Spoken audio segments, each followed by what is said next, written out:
안녕하세요. 반갑습니다. 자, 이번에는 28번째 프로그래밍 언어, 그럼 3과목 첫 번째 시간이 되겠죠. 프로그래밍 개론의 우리가 이제 첫 번째 시간이 됐는데요. 사실은 예전에는 이 3과목은 그냥 거저주는 과목이었어요. 그러니까 뭐 공부를 안 하면 좀 내용이 어렵고 하긴 하지만 기출문제에서 반복 비율이 거의 99%였기 때문에 뭐 기출문제만 한 1년치, 2년치 풀어보면 거의 다 맞고 막 이런 정도의 좀 쉬운 과목에 속했습니다. 근데 워낙 이제 사무자동화가 한 10년 전에는 필기가 너무 문제은행식이다 보니까 합격률도 높고 좀 쉬웠었습니다. 근데 이제 점점 이제 시험이 난이도가 높아지기 시작했죠. 2005년을 기점으로 해가지고 점점 이렇게 높아지고 있는데, 처음에 이제 조정 대상이 됐던 거는 2과목, 우리 앞에서 봤던 2과목이 조정 대상이 돼서 난이도가 훅 올라갔어요. 그래서 이제는 사무자동화가 쉽게 취득할 수 없구나 했는데 또 2과목도 한계가 좀 있었나 봐요. 그래서 아마 한 3, 4년 전부터 1과목하고 4과목 요 과목을 조절을 했습니다. 그래서 훅 올라갔죠.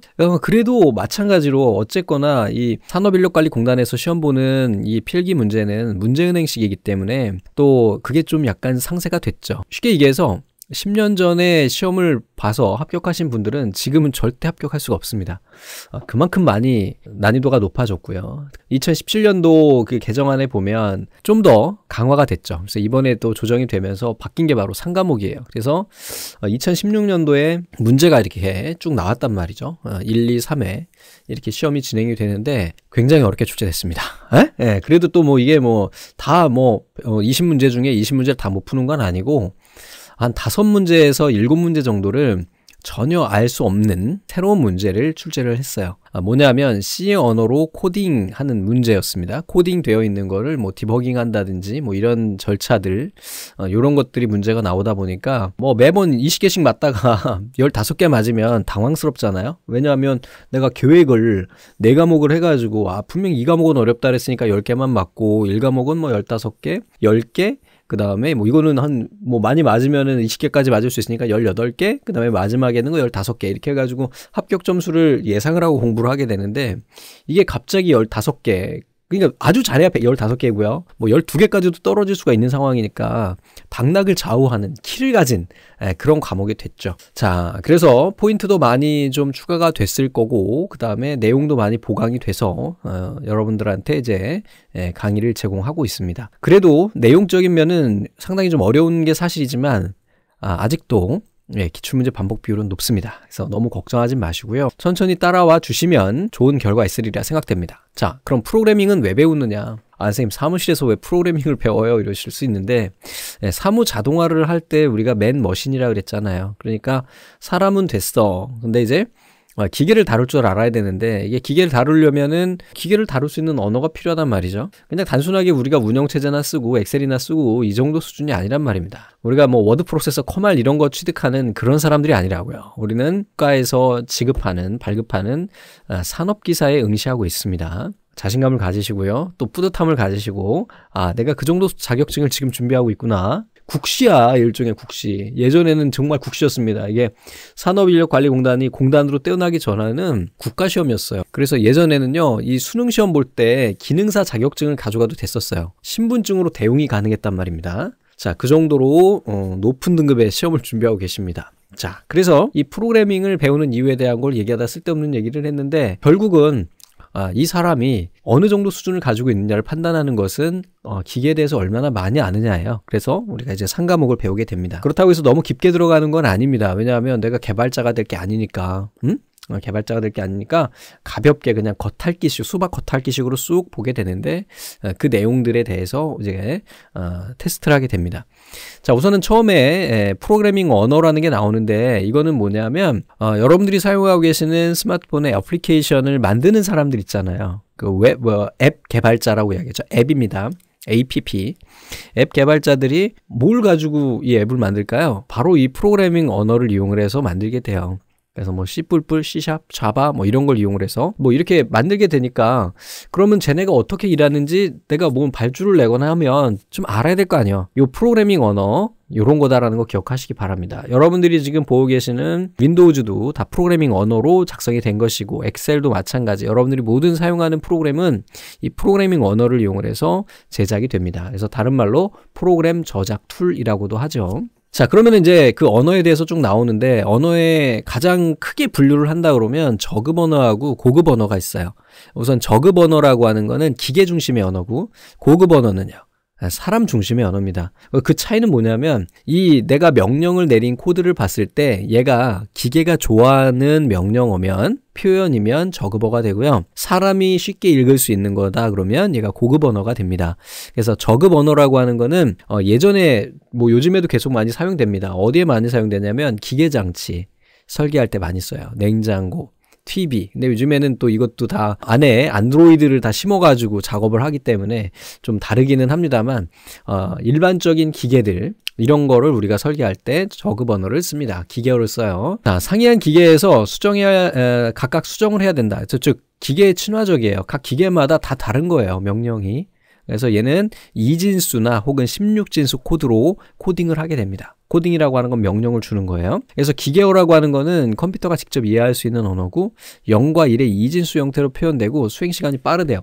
전문적인 지식이 없으면은 프로그램 작성 및 이해가 어렵고요. 기종마다 기계 언어가 달라서 언어 호환이 안 돼요. 그러니까 예를 들어서 매킨토시에 인식하는 명령어와 그 CPU가 있잖아요. 이 우리가 쓰는 IBM 이런 PC나 명령어가 CPU가 다르다는 거예요. 지금은 이제 또 CPU로 같은 걸 씁니다만 예전에는 CPU가 달랐어요. 아예. 그러다 보니까 명령어가 다르니까 맥에서 쓰던 코드를 우리가 윈도우즈에서 갖다 쓸 수 없는 이러한 형태가 벌어지는 거죠. 이게 바로 기계어입니다. 기계가 알아들을 수 있게 되어 있는 거. 프로그램 유지 보수가 어렵죠. 왜? 명령어가 어려우니까. 그래서 이 기계어를 할 수 있는 친구들이 돈을 엄청 많이 법니다. 그리고 직장도 안정적이에요. 왜? 보통 젊은 사람들은 어려운 걸 안 하려고 하거든요. 그래서 친구 중에도 이 기계어를 하는 친구가 있는데 괜찮더라고요. 보통 억씩 찍습니다. 연봉으로. 나이도 있고 하긴 하지만 그리고 또 워낙 그 아래에서 치고 올라온 애들이 없으니까 안 하려고 하니까 굉장히 입지도 탄탄하고 좋더라고요. 자, 다음에 이제 어셈블러는 그럼 이 기계 언어 중에서 이게 뭐예요? 어셈블러라고 하는 언어가 따로 있는 거예요. 그 중에 하나인 거예요. 그래서 기계어로 1:1 대응되는 기호로 이루어진 언어고 기호 코드라고 한다. 이 니모닉 코드 이거 기억하세요. 기호 코드다. 시험 문제 한번 영어로 나온 적 있어요. 기호 코드가 아니라 니모닉 코드 이렇게 나온 적이 있기 때문에 두 가지 기억하세요. 얘는 기호로 이루어진 거예요. 기호로 문자가 아니라 기호로 기계어와 가장 유사하고요. 기계어로 번역하기 위해서는 어셈블러가 있어서 어셈블러로 번역해서 준다 이렇게 되는 겁니다. 자, 고급 언어는요. 그러면 사람이 딱 봐서 읽을 수 있는 거예요. if, go to, and, start 이런 식으로 자연어라고 보통 이야기하는 우리가 사람이 일반적으로 쓰는 그런 언어로 우리가 명령어를 내는 거예요. 대신에 그 명령어들을 다시 분석해서 기계가 알아들을 수 있게 또 번역을 해주긴 합니다만 기본적으로 사람이 바로 쓰게 되는 그러한 명령어들이 바로 고급 언어에 해당합니다. 실행을 위해서는 번역 과정이 필요해요. 이게 기계어도 마찬가지로 번역하는 이 과정이 필요하듯이 고급 언어도 번역하는 과정이 있습니다. 그래서 번역하는 과정이 다른 두 가지가 또 나오게 돼요. 그래서 여러분들이 크게 범주를 공부하실 때 프로그래밍 언어다 그러면 크게 프로그래밍 언어다 그러면 그 안에 고급 언어와 저급 언어가 이렇게 있게 되는 거고요. 이 고급 언어 안에는 또 인터프리터 언어가 있고 또 컴파일러 언어가 있어요. 그래서 이렇게 구분이 되는 겁니다. 그래서 이렇게 쪼개져 나간다는 거, 상세히 나간다는 거 알고 공부해 주시면은 좀 머리에서 정리하기가 좀 쉽겠죠. 그래서 얘는 상이한 기계에서 별다른 수정 없이 실행이 가능한 아주 고급 언어예요. 훌륭하죠. 그래서 종류에는 포츄란, 코볼, 그 다음에 여기 쭉 나옵니다. 알골, 리스프, APL, PL1, 베이직, 스노볼, 파스칼, 프롤로그, 아다, C, 자바 이런 거 쭉 나오는데 이걸 다 알아야 될 필요는 없고요. 핵심만 기억하고 계시면 됩니다. 그래서 우선 포츄라는 얘는 과학계산용 이렇게 기억하세요. 자, 코볼은요. 얘는 여기에 나와 있는 어디로 나와 있냐? 자료 처리 언어. 보통 데이터 처리할 때 많이 씁니다. 요렇게 된다는 거. 그 다음에 쭉 올라가서 알골 같은 경우에는 얘는 알고리즘 연구 개발할 때 씁니다. 자, 리스프는 이거는 뭘 찾느냐 이거는 안 나오지만 얘는 리스트 처리용 언어다. 요걸 기억하시고 인공지능 분야에서 사용한다. 요거 기억하세요.